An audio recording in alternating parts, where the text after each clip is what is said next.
You went to bed at a reasonable hour. You didn't drink much. You even got your 7, maybe 8 hours. And you woke up feeling like you've been awake the whole time. So you go get checked out because something must be wrong, right? And the labs come back fine. Thyroid is fine, iron is fine, everything looks normal. Everything looks normal, they say, which is supposed to be good news. But it lands like an accusation because if nothing's wrong with me, then this tiredness is just me. It's my fault. It's a character flaw with a nap attached. Here's what I want to offer you in the next 20 minutes. There's a real difference between being tired and being depleted, and almost nobody tells you which one you're dealing with. Tired has one fix, depleted has several, and sleep isn't most of them. That's why you can rest all weekend and still feel like a phone stuck at 12%. By the end of this, you'll be able to tell which tank is actually empty and what would genuinely fill it back up. Not more hustle, not another supplement, just an honest read on where your energy is really going. I'm Brett Ingram, and this is Optimize, a show built on one idea. Real optimization isn't about squeezing more out of your day. It's about building a life that's actually yours. Let's get into it. So being tired when there's a clear reason for it is easy to make peace with. You had a newborn, you pulled a deadline, you flew across time zones. Of course you're wrecked. That kind of tired makes sense, and it lifts when the cause lifts. What we're talking about today is the other kind. The tiredness with no obvious sender. The kind where you almost wish something would show up on a test just so it would have a name. That's the tiredness that I want to give a name to, because once you could name it accurately, you stop treating it as a moral failing and start treating it what it actually is. Information about how you're living. So let's start with why just sleep more keeps letting you down. Let's start with the most common piece of advice that you've ever been given about being tired. Sleep more. And to be clear, sometimes that is exactly right. If you're running on 5 hours, this episode isn't for you yet because you need to go to bed. Sleep debt is real, and it's the first thing to rule out. But a lot of you aren't sleep deprived. You're getting the hours and you still feel it.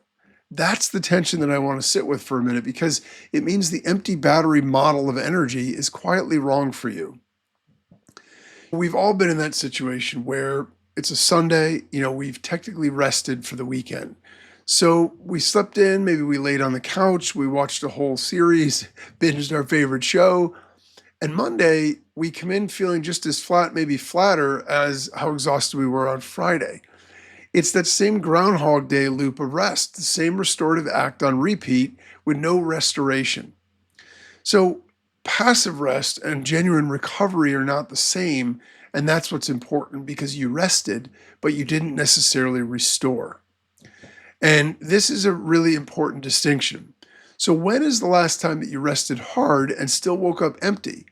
Hold that specific day in your mind, because we're going to diagnose it. Now, the most important thing about this too is have the sense of relief that you aren't imagining this, and it doesn't mean that you're lazy, right? It's just a fact of life, because we have a lot of different tanks and only one ever gets looked at. So if the battery's charged and the phone's still dying, the problem isn't the charger. It's that you've got more than one thing draining. So here's the reframe the whole episode turns on. You don't have one battery, you have several, and sleep only charges one of them. So we need to think of it less like a phone battery and more like a house with several utilities. We have electricity, we have water, we have heat, we have Wi-Fi. When the lights go out, add more water doesn't really help. The fix has to match the outage. So most of us, when we feel depleted, only ever reach for one utility, which is sleep, no matter which one actually went down. So I want to name 4 things that drain that sleep doesn't fully refill. It's not a rigid system, it's just 4 honest places that your energy goes. 1, your nervous system. 2, your attention. 3, your emotions. And 4, your body's need to actually move. So let's take them one at a time, because the fix is different for each one. And so it's super important to understand, and if we think of this as an analogy, think of it as a car that's out of gas versus a car with the parking brake on. Both of them aren't going to move, but only one is solved by filling the tank.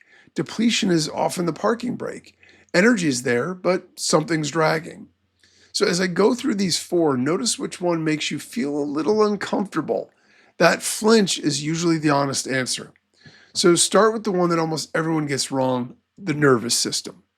Your body has a stress system that's genuinely brilliant for emergencies. A threat shows up, it floods you with resources, you deal with it, and then the system is supposed to switch off and let you recover. Activation, then completion. That's the design. The problem with modern life isn't that it's dramatic, it's that it never fully ends. The email, the deadline, the group chat, the news, the calendar with no white space. It's low grade all day, every day. So the stress response never gets its off. It just idles. And a body that idles in low grade overdrive is burning fuel constantly while producing nothing that feels like rest. There's a name for the accumulated cost of that. Researchers Bruce McEwen and Elliot Steller called it allostatic load. The wear and tear the body carries when the stress response keeps firing and never fully shuts off. It's not that you did one hard thing, it's that nothing ever completed. Here's why this matters for tiredness. This is not really tired, this is dysregulated. And you can't sleep your way out of a nervous system that never learned to power down. You have to actively teach it to complete the cycle. So, this is oftentimes a symptom when you feel wired but tired. You're laying in bed, you're exhausted, but your mind is still going 80 miles an hour. So, you're tired enough to sleep, but you're too activated to be able to fall. And when you're in that situation, that's exactly what that is. It's your nervous system. So the fix here isn't going to be more sleep.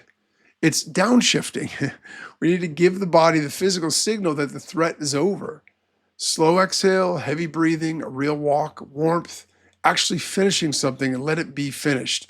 Or maybe write down all the things that are on your mind so you can table them and think about them at another time. Maybe you had a stretch where you were resting but permanently braced, and the small thing that, would finally let your shoulders drop. Whatever that needs to be, whatever thought, whatever process, that's the important thing, because you've got to get to a place where you can downshift. So what in your life never gets a clean ending? What's always half open in a background tab in your head? Because that's exhausting precisely because it's invisible. And that's drain number one. The second one hides even better because it looks like rest. So here's the cruel joke about the second drain. The thing that most of us reach for to recover from is exactly the thing that's making it worse. Drain number two is your attention. There's a well-established idea in psychology called directed attention fatigue, the mental tiredness that builds up from hours of effortful, deliberate focus. Screens, decisions, notifications of constant low tax of managing your own concentration. The researchers Rachel and Stephen Kaplan built what's called attention restoration theory around it, and the core finding is simple and really useful. The thing that restores depleted attention is not another screen. It's soft, effortless focus, the kind you get from a walk outside, from nature, from staring at something that doesn't demand anything back. So picture the average rest. You're wrung out, you collapse onto your couch and scroll. You just handed your most depleted system more of exactly what depleted it. That's why an hour on your phone can leave you feeling worse. It was rest for your body and a second shift for your attention. Drain number three is emotional. This one's quieter, and for a lot of high-functioning people, it's the big one. If your days are spent managing how you come across, being patient, being on, absorbing other people's moods, performing steadiness you don't feel, that's real labor, even though nothing physical happened, and it runs down a tank that sleep barely touches. So when you think about, I have 20 free minutes, so I'll relax, and that actually becomes 20 minutes of doom scrolling, you're most likely going to stand up and feel more tired than when you sat down. It's important to be able to completely shut off. When we do something that genuinely restores us, the walk with no podcast, no phone, you come back so much clearer. Maybe a walk on the beach or a walk in the park. Nature tends to be very restorative, and that's super important as well. The person who's warm and composed all day at work and has nothing left for people that they actually love by 7 p.m., it's not a character flaw. It's just an empty tank. And it's super important that we recognize that so we don't beat ourselves up, but we also have halfway answer to the fix. So, what takes the most out of you that would never show up on a to-do list? That's an important distinction and something really to sit with and think about because this is all legitimate and invisible labor is still labor. So, three of your four tanks get emptied by things that don't look like effort, and that's what's scary about it. But they get refilled by things that don't look like rest. And that brings me to the strangest one. The fourth drain breaks the rule entirely because you refill it by spending energy, not saving it. Here's the assumption I most want to challenge today, the one that's baked in almost all tiredness advice. If you're tired, do less, conserve, rest, lie down. Now, for the first three drains, fair enough, gentleness is right. But for the fourth, physical undermovement, doing less is the trap. A body that sits all day doesn't bank its energy for later. It gets worse at making energy. Stillness is not neutral. Rest is not always the opposite of tired. And there's real evidence here, not just vibes. Researchers at the University of Georgia, Patrick O'Connor and Tim Putz, took a group of adults who complained of persistent unexplained fatigue, not a diagnosed illness, just that low grade, always tired that so many people live with. They had one group do 20 minutes of low intensity exercise 3 times a week, gentle, a brisk walk, essentially, something along those lines. After 6 weeks, that group's energy went up about 20%, and their fatigue dropped by 65%. And here's the part that I love. The low intensity group beat the group that worked out harder on fatigue. Gentle movement, not grinding, was what generated the energy.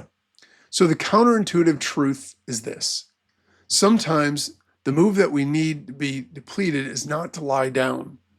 It's to go for a walk you don't feel like taking. You spend a little to make more. And this is a solid 6-week study on people with everyday non-clinical fatigue. And it's really important to understand that this stuff is all backed by science. And so if we have that feeling, it's worth giving it a try for the answer and for the antidote for exactly what we need. So what's your version of the 20-minute walk? The small movement that you keep skipping because you're tired, which is exactly when it would help. So now you got 4 drains and 4 fixes. The only question left is the practical one, and that's how do you tell which one is actually empty tonight?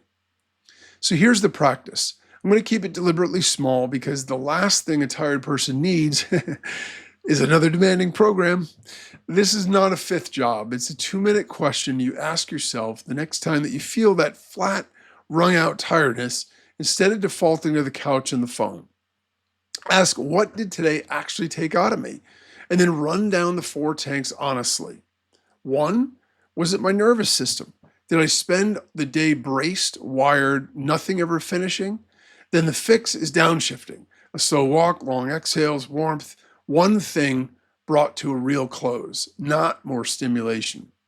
2, was it my attention? Screens, decision, focus all day. Then the fix is soft, effortless input. Time outside, no phone, something that asks nothing of you, not another screen.